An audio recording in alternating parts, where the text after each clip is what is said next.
এতিয়া যদি আপোনালোকৰ মোবাইলত হোৱাটছএপত হওক বা এনেও হওক আপোনালোকৰ অচিনাকি নাম্বাৰৰ মেছেজ বা আহে বা কল আহে, আপোনালোকে ৰিচিভ নকৰিব। কাৰণ পাকিস্তানে আমাক এটেক কৰাৰ কাৰণে বহুত চেষ্টা কৰি আছে, কোনোফালে পাৰা নাই কাৰণে এইবাৰ কিছুমান চাইবাৰ এটেক কৰিব বিচাৰি আছে এইবিলাক।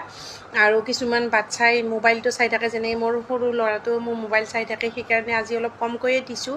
আজিৰ পৰা আজি যিহেতুকে নিউজটো গম পাইছোঁ মই, মোবাইলটো বিশেষকৈ সিহঁতক নিদিব বেছি চাবলৈ, কাৰণ সিহঁতেতো নাজানে ন, ক'ৰবাত কিবা লিংক পঠাই দিব সিহঁতে, তাতে ক্লিক কৰি দিব।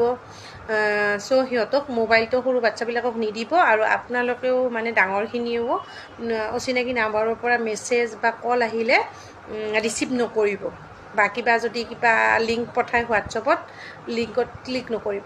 আৰু কিছুমানত বহাগী বিদায় এতিয়া পাতিব, কিছুমান অনুষ্ঠান হৈ আছে যিহেতুকে সেইবিলাক বাতিল কৰি দিয়ক। কাৰণ ইণ্ডিয়ান আৰ্মিখিনিয়ে আমাৰ কাৰণে ইমান কষ্ট কৰি আছে, আমিনো এবছৰৰ কাৰণে বিহুখন ড্ৰপ দিব নোৱাৰোঁনে, বাতিল কৰিব নোৱাৰোঁনে? আমাৰ কাৰণেতো, আমাক বচাবৰ কাৰণেতো আৰু ইণ্ডিয়ান আৰ্মিয়ে আমাৰ কাৰণে কষ্ট কৰি আছে, যুদ্ধ কৰি আছে।